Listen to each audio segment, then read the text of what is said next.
श्री गणेशाय नमः। बृहस्पतिवार व्रत की विधि। बृहस्पतिवार के दिन जो भी स्त्री पुरुष व्रत करे उसको चाहिए कि वह दिन में एक ही समय भोजन करे, क्योंकि इस दिन बृहस्पतिश्वर भगवान का पूजन होता है। भोजन में पीले चने की दाल आदि का करे, परंतु नमक नहीं खावे। पीले वस्त्र पहने, पीले ही फलों का प्रयोग करें, पीले चंदन से पूजन करें। पूजन के बाद प्रेम पूर्वक बृहस्पति देव की कथा सुननी चाहिए। इस व्रत को करने से मन की समस्त इच्छाएं पूरी होती हैं और बृहस्पति महाराज प्रसन्न होते हैं। धन, पुत्र, विद्या तथा मनोवांछित फलों की प्राप्ति होती है। परिवार में सुख तथा शांति रहती है। इसलिए यह व्रत सर्वश्रेष्ठ और अति फलदायक है। इस व्रत में केले का पूजन करना चाहिए। कथा और पूजन के समय मन, क्रम, वचन से शुद्ध होकर जो इच्छा हो बृहस्पति देव से प्रार्थना करनी चाहिए। उन इच्छाओं को बृहस्पति देव अवश्य ही पूर्ण करते हैं। जो मन में दृढ़ ऐसा ही मन में दृढ़ विश्वास रखना चाहिए। यह मैंने बृहस्पतिवार के व्रत की विधि आपको बताई है। अब हम बृहस्पतिवार की कथा प्रारंभ करते हैं। बृहस्पतिवार की व्रत की कथा। बृहस्पतिवार व्रत कथा। प्राचीन काल में भारत में एक राजा राज्य करता था। वह बड़ा ही प्रतापी और दानी था। वह नित्य मंदिर में दर्शन करने को जाता था तथा ब्राह्मण और गुरु की सेवा किया करता था। उसके द्वार से कोई भी निराश होकर नहीं लौटता था। वह प्रत्येक गुरुवार को व्रत एवं पूजन करता था। वह गरीबों की सहायता करता था, परंतु ये सब बातें उसकी रानी को अच्छी नहीं लगती थी। न वह व्रत करती और न किसी को एक पैसा दान में देती तथा राजा से भी ऐसा करने को मना किया करती थी। एक समय राजा शिकार खेलने वन को गए हुए थे। घर पर रानी और दासी थी। उस समय गुरु बृहस्पति देव एक साधु का रूप धारण करके राजा के दरवाजे पर भिक्षा मांगने गए तथा भिक्षा मांगी तो रानी कहने लगी, हे साधु महाराज, मैं इस दान और पुण्य से तंग आ गई हूँ। मेरे से तो घर का कार्य ही समाप्त नहीं होता। इस कार्य के लिए तो मेरे पति देव ही बहुत हैं। आप ऐसी कृपा करें कि यह सब धन नष्ट हो जाए तथा मैं आराम से रह सकूं। साधु बोले, हे देवी, तुम तो बड़ी विचित्र हो। संतान और धन से कोई दुखी नहीं होता। इसको तो सभी मनुष्य चाहते हैं। पापी भी पुत्र और धन की इच्छा करता है। अगर आपके पास धन अधिक है तो भूखे मनुष्यों को भोजन करवाओ, प्याव लगवाओ, ब्राह्मणों को दान दो, धर्मशाला बनवाओ, कुआं, तालाब, बावड़ी, बाग बगीचे आदि का निर्माण कराओ, निर्धन मनुष्यों की कुंवारी कन्याओं का विवाह करवाओ और अनेकादि यज्ञादि धर्म कर्म करो। इस प्रकार के कर्मों से आपके कुल का और आपका नाम परलोक में सार्थक हो जाएगा एवं स्वर्ग की प्राप्ति होगी। मगर वह रानी इन बातों से खुश न हुई। वह बोली, हे साधु महाराज, मुझे ऐसे धन की भी आवश्यकता नहीं है जिसको मैं और मनुष्यों को दान दूं तथा जिसको रखने उठाने में मेरा सारा समय बर्बाद हो जाए। साधु ने कहा, हे देवी, तुम्हारी ऐसी इच्छा है तो ऐसा ही होगा। मैं तुम्हें बताता हूँ, वैसा ही करना। बृहस्पतिवार के दिन घर को गोबर से लिपना, अपने केशों को धोना, केशों को धोते समय स्नान करना, राजा से कहना वह हजामत बनवावे, भोजन में मांस मदिरा खाना, कपड़े धोबी के यहाँ धुलने डालना। इस प्रकार 7 बृहस्पतिवार करने से तुम्हारा सब धन नष्ट हो जाएगा। ऐसा कहकर साधु महाराज वहाँ से अंतर ध्यान हो गए। रानी ने साधु के कहे अनुसार वैसा ही किया। 3 बृहस्पतिवार ही बीते थे कि उसका समस्त धन नष्ट हो गया और वह भोजन के लिए दोनों समय तरसने लगे, सांसारिक भोगों से दुखी रहने लगे। तब वह राजा रानी से कहने लगा, रानी, तुम यहाँ पर रहो, मैं दूसरे देश को जाता हूँ, क्योंकि यहाँ मुझे सभी मनुष्य जानते हैं, इसलिए कोई कार्य भी नहीं कर सकता। देश चोरी परदेश भीख बराबर होता है। ऐसा कहकर राजा परदेश चला गया। वह जंगल जाता और लकड़ी को काट कर लाता तथा शहर में बेचता। इस तरह जीवन व्यतीत करने लगा। इधर राजा के घर रानी और दासी दुखी रहने लगी। किसी दिन भोजन और किसी दिन जल पीकर ही रह जाती। एक समय रानी और दासी को 7 दिन बिना भोजन के व्यतीत हो गए। तो रानी ने अपनी दासी से कहा, हे दासी, यहाँ पास ही के नगर में मेरी बहन रहती है। वह बड़ी धनवान, तो उसके पास जा और वहाँ से 5 सेर बेजर मांग ला, जिससे कुछ समय के लिए गुजर हो जाएगी। इस प्रकार रानी की आज्ञा मानकर दासी उसकी बहन के पास गई। रानी की बहन उस समय पूजन कर रही थी, क्योंकि उस रोज बृहस्पतिवार था। जब दासी ने रानी की बहन को देखा और उससे बोली, हे रानी, मुझे तुम्हारी बहन ने भेजा है, मेरे लिए 5 सेर बेजर दे दो। इस प्रकार दासी ने अनेक बार कहा, परंतु रानी की बहन ने कुछ उत्तर न दिया, क्योंकि वह उस समय बृहस्पतिवार की व्रत की कथा सुन रही थी। इस प्रकार जब दासी को किसी प्रकार का कोई उत्तर नहीं मिला तो वो दुखी हुई एवं क्रोध भी आया, परंतु वह बिना कुछ कहे लौटकर अपनी रानी के पास आकर बोली, हे रानी, तुम्हारी बहन तो बहुत ही घमंडी है, वह छोटे लोगों से बात भी नहीं करती, इसलिए उसने मेरी बात का कोई उत्तर नहीं दिया, मैं वापस चली आई। रानी बोली, हे दासी, इसमें उसका कोई दोष नहीं है, जब बुरे दिन आते हैं तब कोई सहारा नहीं देता, अच्छे बुरे का पता आपत्ति काल में ही लगता है, अब जो ईश्वर की इच्छा होगी वही होगा, यह सब हमारे भाग्य का दोष है। इधर उस रानी ने देखा कि मेरी बहन की दासी आई थी, परंतु मैं उससे नहीं बोली, इससे वह बहुत दुखी हुई होगी।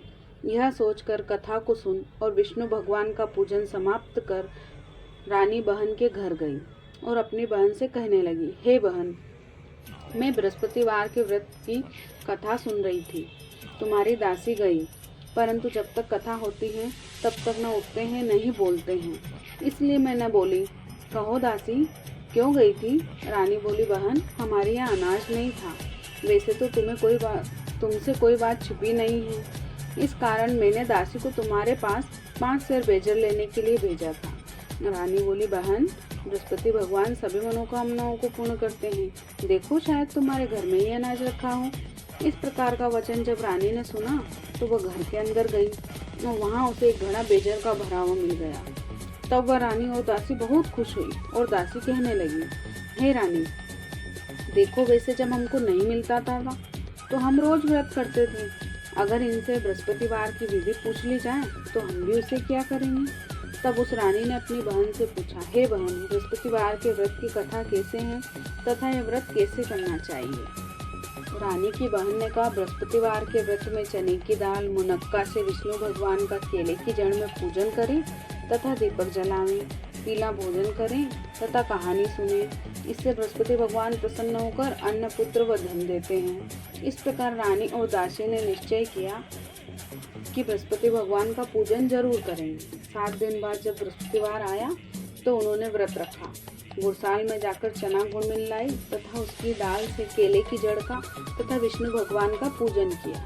अब भोजन पीला कहाँ से आए, बेचारी बड़ी दुखी हुई, परंतु उन्होंने व्रत किया था, इस कारण गुरु भगवान प्रसन्न थे।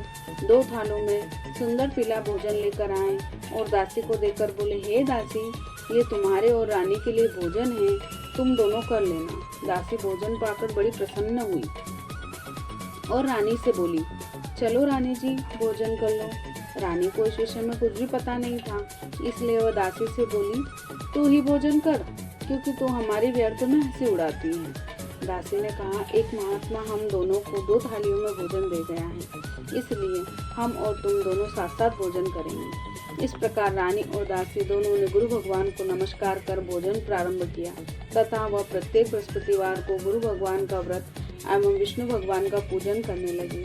बृहस्पति भगवान की कृपा से फिर से रानी और दासी के पास धन हो गया। रानी फिर उसी प्रकार आलस्य करने लगी। तब दासी बोली, रानी, तुम पहले इस प्रकार आलस्य करती थी, तुम्हें धन रखने में कष्ट होता था, इस कारण सभी धन नष्ट हो गया था। अब गुरु भगवान की कृपा से धन मिला है तो फिर तुम्हें आलस्य होता है। बड़ी मुसीबतों के बाद हमने यह धन पाया है, इसलिए हमें दान और पुण्य करना चाहिए। आप भूखे मनुष्यों को भोजन करवाओ, प्याव लगवाओ, ब्राह्मणों को दान दो, कुंवारी कन्याओं का विवाह करवाओ, धन को शुभ कार्यों में खर्च करो, जिससे तुम्हारे कुल का यश बढ़े तथा तुम्हें स्वर्ग की प्राप्ति हो। तब रानी ने इस प्रकार के कर्म करना प्रारंभ किए तो उनका यश फैलने लगा। एक दिन रानी और दासी विचार करने लगी, न जाने राजा किस प्रकार से होंगे, उनकी कोई खबर भी नहीं है। तब गुरु भगवान से उन्होंने प्रार्थना की और भगवान ने रात्रि में राजा को स्वप्न में कहा, हे राजा, उठ, तेरी रानी तुझको याद कर रही है, अपने देश को जाओ। राजा प्रातःकाल उठा और विचार करने लगा। स्त्री जाति तो खाने और पहनने की संगनी होती है, परंतु भगवान की आज्ञा मानकर वह अपने नगर के लिए चलने को तैयार हुआ। इससे पूर्व जब राजा परदेश चला गया था, परदेश में बहुत दुखी रहने लगा। प्रतिदिन जंगल में से लकड़ी बिनकर लाता और उन्हें बेचकर शहर में अपने दुखी जीवन को बड़ी कठिनता से व्यतीत करता था। एक दिन राजा दुखी होकर अपनी पुरानी बातों को याद करके रोने लगा। तब उस जंगल में बृहस्पति देव साधु का रूप धारण करके आ गए और राजा के पास आकर बोले, हे लकड़हारे, तुम इस सुनसान जंगल में किस चिंता में बैठे हो, मुझको बतलाओ। यह सुन राजा के नेत्रों में जल भर आया और साधु की वंदना कर बोला, हे प्रभु, आप सब कुछ जानने वाले हो। इतना कह साधु को अपनी संपूर्ण कहानी बतला दी। साधु रूपी भगवान बोले, हे राजा, तुम्हारी स्त्री ने बृहस्पति देव का अपमान किया था, जिसके कारण तुम्हारी यह दशा हुई है। अब तुम किसी प्रकार की कोई चिंता मत करो, भगवान तुम्हें पहले से अधिक धनवान करेगा। देखो, तुम्हारी स्त्री ने भी गुरु भगवान का और गुरुवार का व्रत प्रारंभ कर दिया है, और तुम भी मेरा कहना मानकर बृहस्पतिवार को व्रत करके चने की दाल गुड़ जल के लोटे में डालकर केले का पूजन करो। फिर कथा सुनो, भगवान तुम्हारी सब मनोकामनाएं पूर्ण करेगा। साधु को प्रसन्न देखकर राजा बोला, हे प्रभु, मुझे लकड़ी बेचकर इतना पैसा नहीं मिलता जिससे भोजन के उपरांत कुछ बचा सकूं। मैंने रात्रि में अपनी रानी को व्याकुल देखा, पर मेरे पास कुछ भी नहीं है जिससे उसकी खबर तो मंगा सकूं, और फिर कौन सी कहानी कहूं, यह मुझे कुछ भी मालूम नहीं है। साधु ने कहा, हे राजन, तुम किसी बात की कोई चिंता मत करो। बृहस्पतिवार के दिन तुम रोजाना की तरह लकड़ियां लेकर शहर को जाओ, तुम्हें रोज से दुगना धन प्राप्त होगा, जिससे तुम भली भांति भोजन कर लोगे और बृहस्पति देव की पूजा का सामान भी आ जाएगा। और बृहस्पतिवार की कहानी निम्न प्रकार से है। बृहस्पति देव की कहानी। प्राचीन काल में एक ब्राह्मण था, बहुत ही निर्धन था, उसके कोई भी संतान नहीं थी। उसकी स्त्री बहुत मलिनता के साथ रहती थी। वह न स्नान करती, न किसी देवता का पूजन करती थी। प्रातः काल उठते सर्वप्रथम भोजन करती, बाद में अन्य कोई कार्य करती थी। इससे ब्राह्मण देवता बड़े दुखी थे, बेचारे बहुत कुछ कहते, किंतु उसका कोई परिणाम न निकला। भगवान की कृपा से ब्राह्मण की स्त्री के कन्या रूपी रत्न पैदा हुआ। वह कन्या अपने पिता के घर में बड़ी होने लगी। वह बालिका प्रातः स्नान करके विष्णु भगवान का जप करती थी तथा बृहस्पतिवार को व्रत भी करती थी। अपने पूजा पाठ को समाप्त करके स्कूल को जाती और अपनी मुट्ठी में जौ भर के ले जाती थी और उसको पाठशाला के मार्ग में डालती जाती। तब ये जो स्वर्ण के हो जाते, लौटते समय उनको बिनकर घर को ले आती थी। एक दिन वह बालिका उन सोने के जौ को फटक कर साफ कर रही थी कि उसके पिता ने देख लिया और कहा, बेटी, सोने के जौ को फटकने के लिए तो सोने का सूप होना चाहिए। दूसरे दिन गुरुवार था। इस कन्या ने उस दिन व्रत रखा और बृहस्पति देव से प्रार्थना करके कहा, हे प्रभु, मैंने आपकी पूजा सच्चे मन से की है, तो मेरे लिए सोने का सूप दे दो। बृहस्पति देव ने उसकी प्रार्थना स्वीकार कर ली और रोजाना की तरह वह कन्या जौ फैलाती हुई जाने लगी। जब लौटकर जौ पहन रही थी तो बृहस्पति देव की कृपा से सोने का सूप मिला। उसे वह घर ले आई और उसे जौ साफ करने लगी, परंतु उसकी माँ का वही ढंग रहा। एक दिन की बात है, वह कन्या सोने के सूप में जौ साफ कर रही थी। उस समय उस शहर के राजा का पुत्र वहां से होकर निकला। इस कन्या के रूप और कार्य को देखकर मोहित हो गया तथा अपने घर आकर भोजन और जल त्याग कर उदास हो लेट गया। राजा को जब इस बात का पता लगा तो वह अपने मंत्रियों के साथ उसके पास गए और बोले, हे बेटा, तुम्हें किस बात का कष्ट है? किसी ने अपमान किया है अथवा अन्य कोई कारण हो तो कहो, मैं वही करूँगा जिससे तुम्हें प्रसन्नता प्राप्त हो।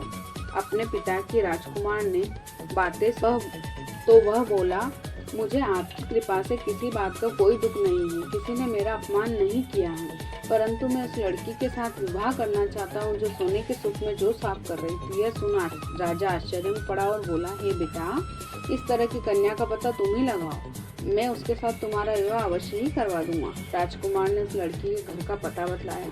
तब मंत्री उस लड़की के घर गए और ब्राह्मण देवता को सभी हाल बतलाया। ब्राह्मण देवता राजकुमार के साथ अपनी कन्या का विवाह करने के लिए तैयार हो गए तथा विधि विधान के अनुसार ब्राह्मण की कन्या का विवाह राजकुमार के साथ संपन्न हो गया।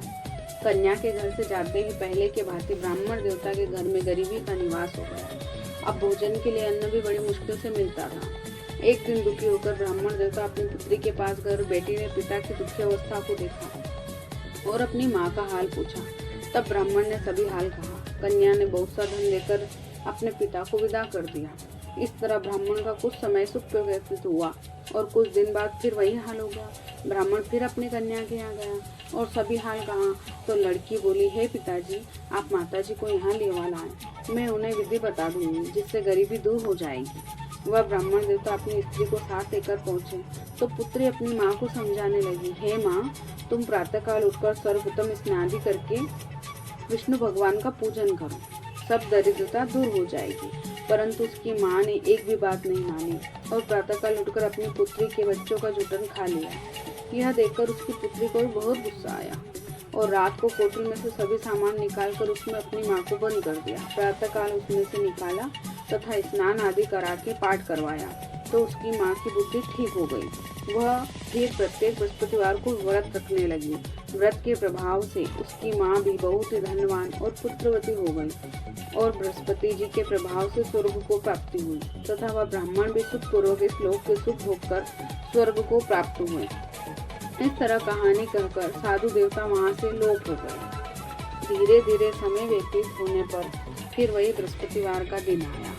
राजा जंगल से लकड़ी काट कर किसी शहर में बेचने गया।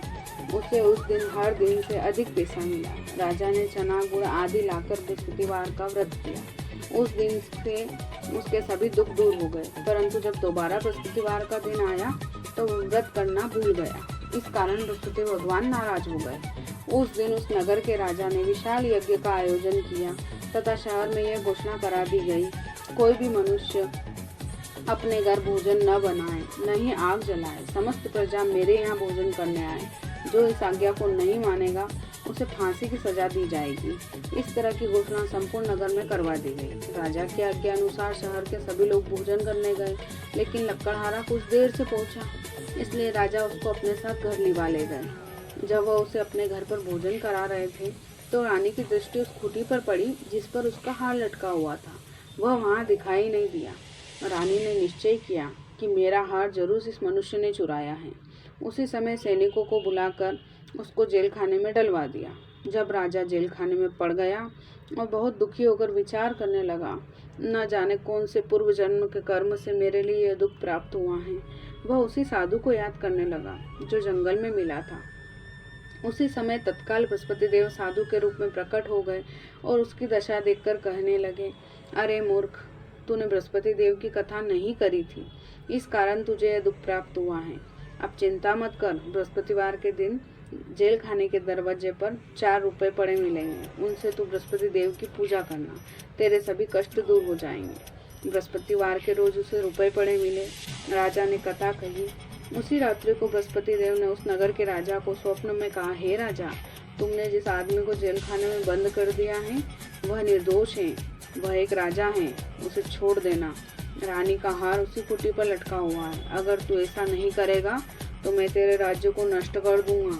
इस तरह के रात्रि के स्वप्न को देखकर राजा प्रातःकाल उठा और खूंटी पर हार देखकर लक्कड़हारे को बुलाकर क्षमा मांगी तथा राजा के योग्य सुंदर वस्त्र आभूषण आदि देकर विदा किया। साधु की आज्ञा अनुसार राजा अपने नगर को चल दिया। राजा जब नगर के निकट पहुंचा तो उससे बड़ा आश्चर्य हुआ। नगर में पहले से अधिक बाग, तालाब और कुएं, बहुत सी धर्मशालाएं, मंदिर आदि बन गए हैं। राजा ने पूछा, ये सब किसके बाग और धर्मशाला हैं? तब नगर के सब लोग कहने लगे, यह सब रानी के हैं। राजा को आश्चर्य हुआ और गुस्सा भी आया। जब रानी ने यह खबर सुनी कि राजा आ रहे हैं तो उसने अपनी दासी से कहा, हे दासी, देख, राजा हमें कितनी बुरी हालत में छोड़ के गए थे। वह हमारी ऐसी हालत देखकर लौट न जाए, इसलिए तू दरवाजे पर खड़ी हो जा। रानी की आज्ञा अनुसार दासी दरवाजे पर खड़ी हो गई। राजा आए तो उन्हें अपने साथ लिवा लाई। तब राजा ने क्रोध कर अपनी तलवार निकाली और पूछने लगे, यह बताओ, तुम्हें यह सब धन कैसे प्राप्त हुआ? तब उन्होंने कहा, हमें यह सब धन बृहस्पति देव के व्रत के प्रभाव से प्राप्त हुआ। राजा ने निश्चय किया, 7 रोज बाद तो सभी बृहस्पति देव का पूजन करते हैं, परंतु मैं रोजाना दिन में 3 बार कहानी कहा करूँगा और रोज व्रत किया करूँगा। अब हर समय राजा के दुपट्टे में चने की दाल बंधी रहती थी और वह दिन में 3 बार कहानी करता था। एक रोज राजा ने विचार किया कि चलो अपनी बहन के यहाँ हो आए। इस तरह निश्चय कर राजा घोड़े पर सवार हो अपनी बहन के यहाँ के लिए निकला। मार्ग में उसने देखा कि कुछ आदमी एक मुर्दे को लिए जा रहे हैं। उन्हें रोककर राजा कहने लगा, अरे भैया, मेरी बृहस्पतिवार की कथा सुन लो। वे बोले, हमारा तो आदमी मर गया है और उसको अपनी कथा की पड़ी है। पर कुछ आदमी बोले, अच्छा कहो, हम तुम्हारी कथा भी सुनेंगे। राजा ने दाल निकाली और कथा कहने लगा। जब कथा आधी हुई तो मुर्गा हिलने लग गया और जब कथा समाप्त हुई तो राम राम कहकर वह मनुष्य खड़ा हो गया। आगे मार्ग में से एक किसान खेत में हल चलाता हुआ मिला।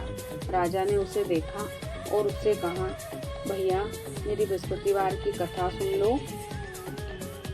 किसान बोला, जब तक मैं तेरी कथा सुनूंगा तब तक 4 हरैया जोत लूंगा। जा अपनी कथा किसी और को सुनाना। इस तरह राजा आगे चलने लगा। राजा के हट्टे ही बेल पछाड़ खाकर गिर गए तथा उस किसान के पेट में बहुत जोर से दर्द होने लगा। उस समय उसकी माँ रोटी लेकर आई। उसने जब ये देखा तो अपने पुत्र से सब हाल पूछा। तब बेटे ने सभी हाल कह दिया। बुढ़िया दौड़ी दौड़ी उस घुड़सवार राजा के पास गई और उससे बोली, मैं तेरी कथा सुनूंगी, पर तू अपनी कथा मेरे खेत पर चलकर ही कहना। राजा ने बुढ़िया के खेत पर जाकर कथा कही, जिसके सुनते ही बैल खड़े हो गए और किसान के पेट का दर्द भी बंद हो गया। राजा अपनी बहन के घर पहुंच गया।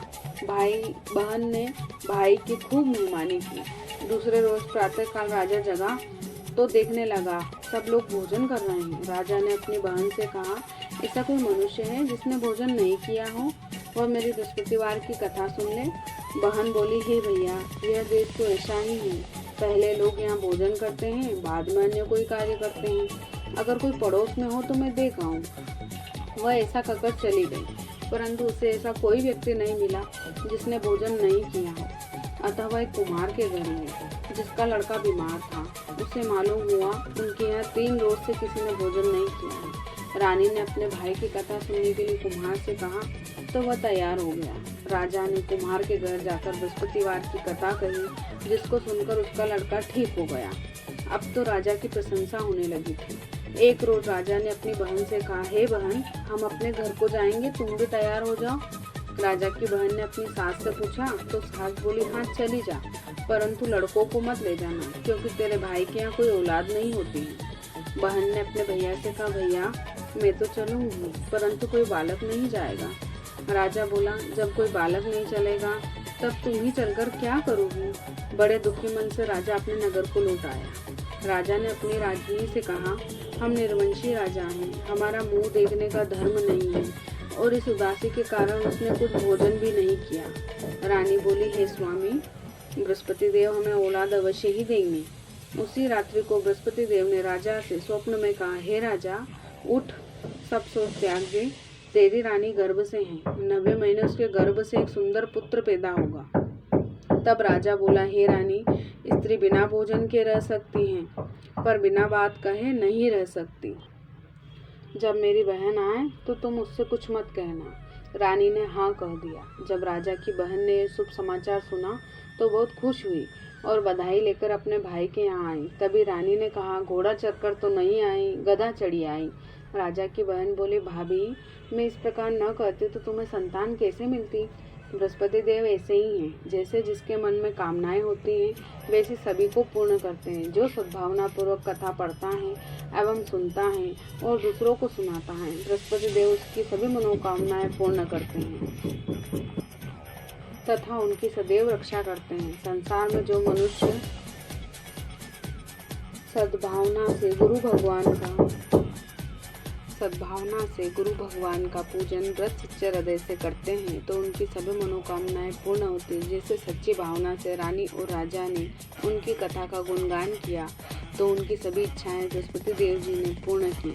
इसलिए सबको कथा सुनने के बाद प्रसाद लेकर जाना चाहिए और हृदय में उनका मनन करते हुए जयकारा बोलना चाहिए।